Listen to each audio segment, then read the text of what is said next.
Ilang sementeryo ang magdamag ng bukas ngayon.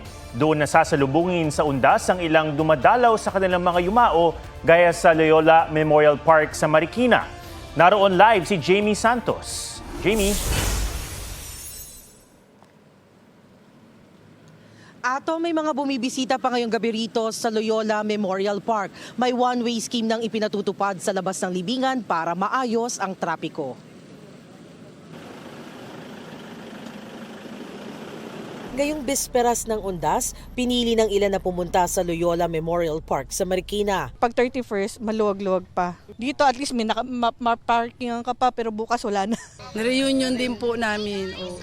Katulad ngayon po yung mga kapatid ko galing sa Bicol, ako po nandito sa Maynila. Nagbaon pa nga ng pagkain ng ibang bisita. Salamat sa Panginoon at hindi umulan, nakadalaw ng maayos. Pati mga bata nakahasama kahit hanggang madaling araw. Pwede, dahil bukas walang pasok rin yung mga bata. Ilang sikat na nakahimlay rito gaya ni Kapuso broadcaster at 24 oras anchor Mike Enriquez, aktres na si Nida Blanca at si master rapper Francis M.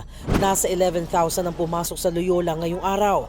Bukas, mas hihigit pa yan ayon sa mga otoridad. Para yan ma'am sa amin, significant number na yan ma'am. Pero uusbong pa yan ma'am, lalo na po sa November 1, 2, yan ma'am. Pero usually ang boom niyan ma'am is tomorrow ma'am. Para di magbuhol ang trapiko sa labas ng libingan, eastbound muna ang magkabilang lane ng A. Bonifacio Avenue at Sumulong Highway mula ngayong araw hanggang hating gabi ng November 3. Sa Manila Memorial Park sa Parañaque, nagcamping na din ang ilang dumalaw. Grabe, parang dala niyo yung buong kitchen nyo dito sa dami. May sibuyas, may bawang. Sort of. Tonight, we're having Mexican taco and then tortillas, burrito. Kasi they cannot go sa lugar na yan, so you bring the food to them to share. Pwedeng mag-overnight sa sementeryo, pero bawal ang mga pangpaingay tulad ng karaoke at speakers. Bawal din ang mga toldang may mga mukha at pangalan ng mga politiko. Kung magdadala ng pets, mahigpit na paalala ng pamunuan ng sementeryo na bantayan silang maigi lalo't kanina may batang nakagat ng aso. Yung bata naman, na-treat siya sa scene, yung family na yung magdadala sa hospital. Inaasahang aabot sa 800,000 ang dadalaw sa Manila Memorial Park hanggang sa November 2. Kasamang mga tagahangang dumalaw sa ilang personalidad dito tulad ni Rico Yan. Fan niya ako. Nagbabaka sakali ako baka nandito rin si Clau. Charot.